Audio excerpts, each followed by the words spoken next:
अर्धकाय महावीर चंद्रादित्य विमर्दनम सिंह का गर्भ संभूतम राहु प्रणमाम्यहम। आधे शरीर वाले महावीर सूर्य और चंद्रमा का भी मर्दन करने वाले राहु को मैं प्रणाम करता हूं। दोस्तों, थंबनेल में आपने पढ़ लिया होगा, कलयुग के राजा राहु जाग चुके हैं। और राहु का जागना, कलयुग के राजा का जागना इस कलयुग में, इस भौतिक युग में, इस टेक्नोलॉजी के युग में जीवन के परिवर्तन के लिए बहुत जरूरी माना जाता है। दोस्तों, आपको याद होगा 30 मई 2025 का वो दिन था जिस दिन राहु ने अपना राशि परिवर्तन किया था 18 महीनों के बाद।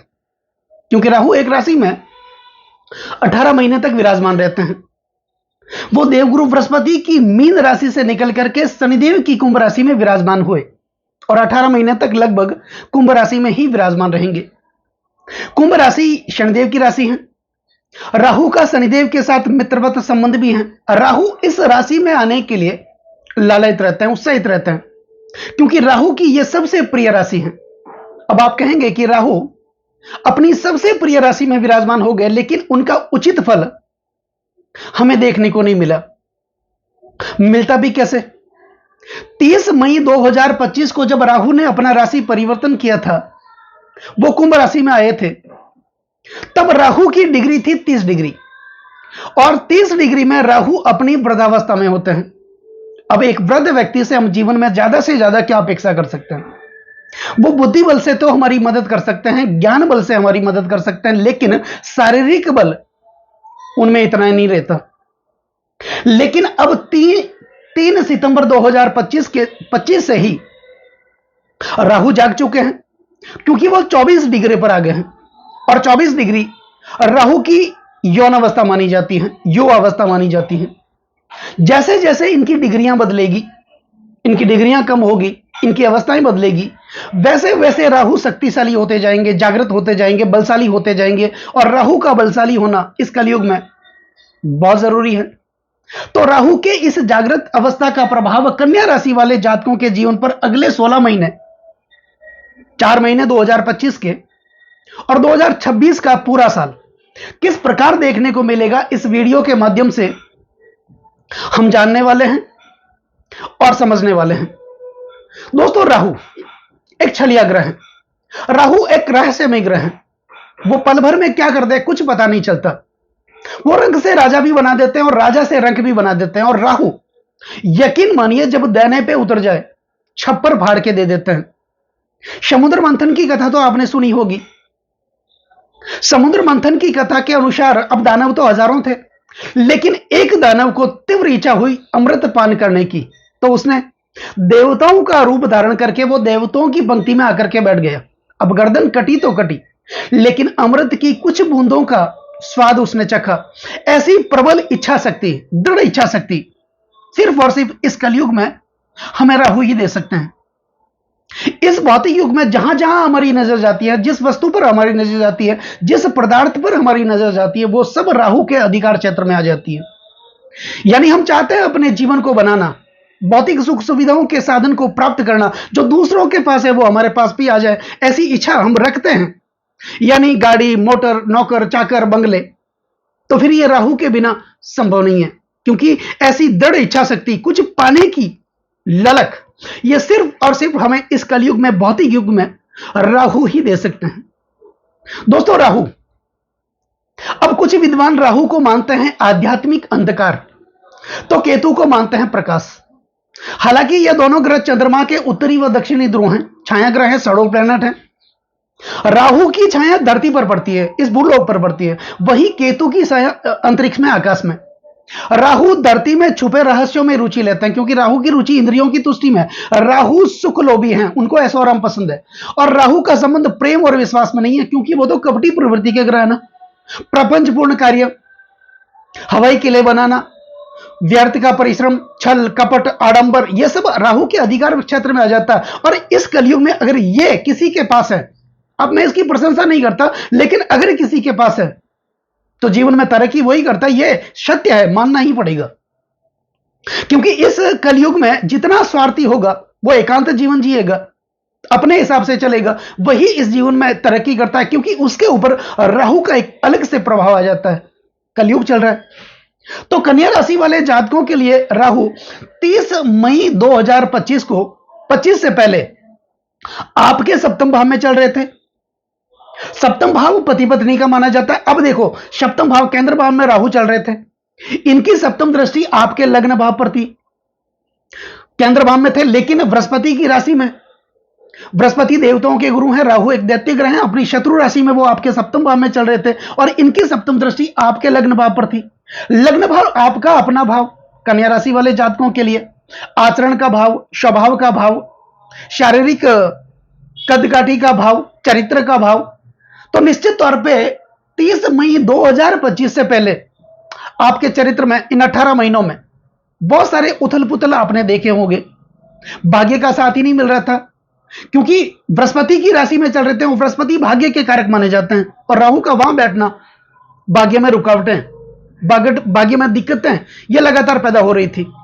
अब सप्तम भाव दशम से दशम होने के कारण आपके कार्यक्षेत्र का भाव है, तो कार्यक्षेत्र में भी उन्नति नहीं थी, नौकरी में बार बार बदलाव हो रहा था, एक जगह आप स्थिर होकर कोई काम करना चाहते थे, नहीं कर रहे थे, गलत लोगों का साथ मिला, नशे के आप शिकार हो गए, देर रात तक बाहर घूमना, इस प्रकार की प्रवृत्तियां आप में देखने को मिली होगी 30 मई 2025 से पहले 18 महीने।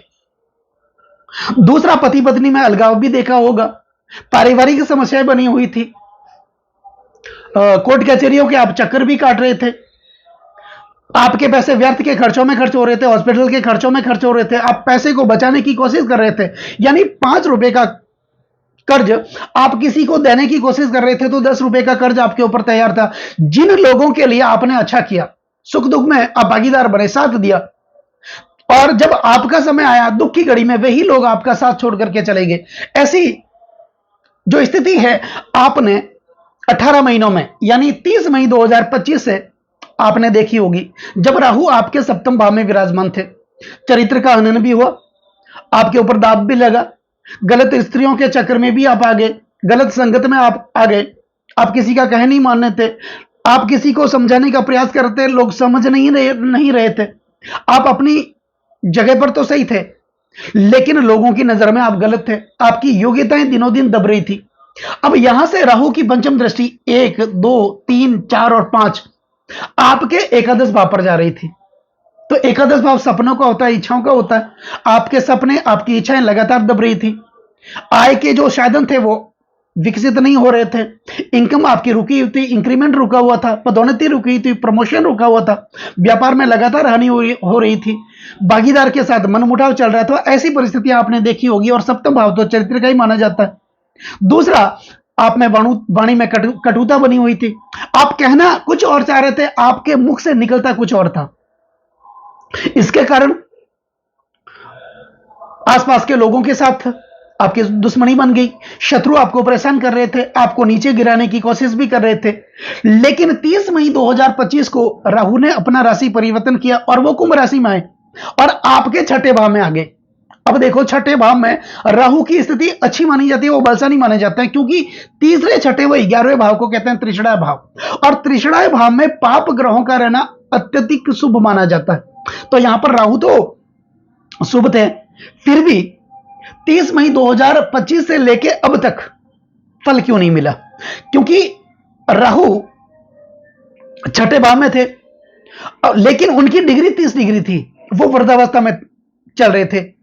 तो वृद्धावस्था में मैंने पहले बताया आपको, एक वृद्ध व्यक्ति से ज्यादा क्या अपेक्षा कर सकते हैं? फल मिल रहा था, लेकिन उचित फल नहीं मिल रहा था। अब वो युवावस्था में आए हैं, तो युवावस्था में जब वो आए हैं, इनकी डिग्री 24 डिग्री होगी यौनावस्था में, तो अब धीरे धीरे इनकी डिग्रियां भी कम होगी, इनकी अवस्था भी बदलेगी। वो युवावस्था में आए, उसके बाद वो कुमार अवस्था में भी आएंगे, उसके बाद वो बाल अवस्था में भी आएंगे। तो 2025 के 4 महीने और 2026 का पूरा साल यानी 16 महीने आपके जीवन में महत्वपूर्ण बदलाव, महत्वपूर्ण परिवर्तन ये राहु लेकर के आने वाले हैं। और अगर आपकी कुंडली में राहु की पोजीशन, स्थिति अच्छी होगी, तो निश्चित तौर पर ये छप्पर फाड़ के आपको देने वाले हैं, आपको रंग से राजा बनाने वाले हैं।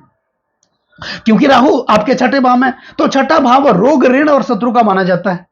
तो छोटी मोटी बीमारियों से आपको मुक्ति मिलेगी, हॉस्पिटल के खर्चों से आपको मुक्ति मिलेगी, शत्रु पीड़ा से आपको मुक्ति मिलेगी। विनिहत रिपु रोग छष्टियाते विनिति पविता श्री पुटोष्टम, यानी शत्रु पीड़ा से आपको मुक्ति मिलेगी। यह राहु आपके लिए शत्रुअंता बन जाएंगे। जो लोग आपके खिलाफ षड्यंत्र बना रहे थे, आपकी समृद्धि से जल रहे थे, ऐसे लोगों का सर्वनाश ये राहु आपके लिए करेंगे। अब राहु के पास लगभग 3 दृष्टियां होती है। राहु जिस भाव में बैठते हैं उस भाव से पंचम भाव में दृष्टि करते हैं, सप्तम भाव में दृष्टि करते हैं और नवम भाव में दृष्टि करते हैं। तो छठे भाव में तो ये विराजमान है ही, लेकिन इनकी पंचम दृष्टि 1, 2, 3, 4 और 5 आपके दशम भाव पर जा रही है। दशम भाव ऊंची पदवी, मान मर्यादा और प्रतिष्ठा का माना जाता है। निश्चित तौर पर इस 16 महीनों में आपके जीवन में बहुत बड़ी प्रतिष्ठा आपको मिलने वाली है, पदोन्नति आपको मिलने वाली है, प्रमोशन आपका होने वाला, जो अटका हुआ था इंक्रीमेंट आपका बढ़ने वाला है। और रोजगार में अगर देखें, कार्य क्षेत्र में अगर देखें तो बहुत बड़ी ग्रोथ आपको देखने को मिलेगी।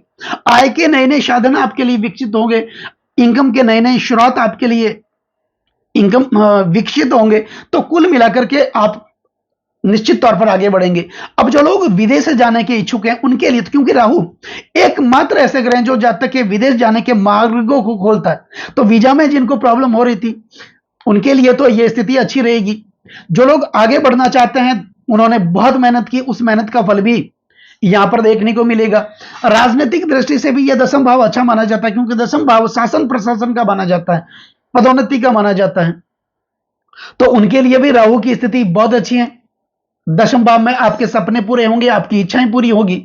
राहु की सप्तम दृष्टि आपके द्वादश भाव पर, और द्वादश भाव विदेश का भाव माना जाता है, लंबी दूरी का भाव माना जाता है, और राहु विदेश प्रवास के कारक माने जाते हैं। तो निश्चित तौर पर यहां पर विदेश के मार्ग को आपको खोलेंगे। आप अपने बच्चों के हायर एजुकेशन के लिए उनको अगर आप विदेश भेजना चाहते हैं तो निश्चित तौर पर यह समय 16 महीने आपके लिए बहुत बढ़िया रहेंगे। यह भाव निवेश का भी भाव माना जाता है। तो आपने पहले अपने धन का निवेश किया, प्रॉपर्टी में किया, शेयर मार्केट में किया, उस निवेश का फल आपको देखने को मिलेगा। यह भाव अन्यत्व और परत्व का भी भाव माना जाता है। इसका मतलब कि आपके चरित्र में बहुत बढ़िया स्थिति देखने को मिलेगी। पति पत्नी के संबंध अच्छे स्थापित होंगे, प्रेम भरे संबंध स्थापित होंगे और उनका प्रभाव पूरे पारिवारिक जीवन पर देखने को मिलेगा। तो यह स्थिति बहुत बढ़िया है आने वाले समय में। यहां से राहु की नवम दृष्टि होगी 7, 8 और 9 आपके धन भाव पर। तो धन के हिसाब से देखा जाए तो आपकी आर्थिक स्थिति बेहतर होगी। कर्ज के बोझ तले अब दबे हुए थे, अब कर्जा धीरे धीरे उतरेगा, आप शक्तिशाली बनेंगे, आपके अंदर वाणी कुशलता बढ़ेगी और आप अपनी वाणी कुशलता के कारण अपना फंसा हुआ काम निकालने में माहिर होंगे, क्योंकि ऐसी कूटनीति ये राहु आपको देने वाले हैं। आपकी कौटुंबिक स्थिति अच्छी होगी, आपकी पारिवारिक स्थिति अच्छी होगी, भाइयों के साथ जो विरोध चल रहा था वो कम होगा, पैतृक संपत्ति में विवाद चल रहा था, कोर्ट कचहरियों के आप चक्कर काट रहे थे, उनसे आपको मुक्ति मिलेगी। तो कुल मिलाकर के ऐसा कह सकते हैं कि आने वाला समय कन्या राशि वाले जातकों का होगा। 4 महीने इस साल के और 2026 का पूरा साल, यह साल पूरा आपका होगा कन्या राशि वाले जातकों के लिए। तो अब बात करते हैं कुछ महत्वपूर्ण उपायों की। उपाय में राहु की एनर्जी को आप प्राप्त कर लीजिए, राहु की एनर्जी को अपनी ओर मोड़ लीजिए, और जिसने राहु की एनर्जी को प्राप्त कर लिया, राहु की कृपा प्राप्त कर ली, इस कलयुग में राहु उनको छप्पर फाड़ के देते हैं। तो राहु का उपाय क्या है? नाग गायत्री मंत्र, क्योंकि राहु सर्प का प्रतिनिधित्व करता है। नाग गायत्री मंत्र, ओम नवकुलाय विषमहे विष दंताय धीमहि तनो सर्प प्रचोदयात, इस मंत्र का नियमित उच्चारण आप 16 महीना तक करते रहिए। और एक उपाय, मयूर पंख से बना पंखा आप अपने घर में लेकर आ जाएं, पूजा पाठ की दुकान में मिलता है। और आपके घर में पूजा पाठ का स्थान तो होगा, वहां पर भगवान शिव की मूर्ति होगी, तस्वीर होगी। आप नियमित जब भी दैनिक पूजा करते हैं घर में, उस मयूर पंख से बने पंखे से नियमित आपको हवा देनी है। भगवान शिव की मूर्ति या तस्वीर जो भी हो, निश्चित तौर पर भगवान शिव की कृपा होगी। और जिसके ऊपर भगवान शिव की कृपा हो जाती है वहां पर राहु की कृपा होना यह स्वाभाविक स्थिति है। तो आप ऐसा करिए। तो दोस्तों कैसा लगे वीडियो? ये वीडियो अगर आपको अच्छा लगा हो मेरा समझाना आपको अच्छा लगा हो, समझाने का तरीका अगर आपको सार्थक लगा हो, तो इस वीडियो को आप आगे से आगे शेयर जरूर करें, बेल आइकन बटन को जरूर दबाएं ताकि मेरे आने वाले और भी नए नए वीडियो के नोटिफिकेशन सीधे आप तक पहुंच जाएं। लाइक जरूर करें, कमेंट जरूर करें, क्योंकि आपका एक लाइक और एक कमेंट मेरे अंदर बहुत ज्यादा आत्मविश्वास भर देता है। और कमेंट में ओम रहवे नमः, ओम नमः शिवाय ये आप जरूर लिखें और चैनल को सब्सक्राइब जरूर करें। नमस्कार दोस्तों।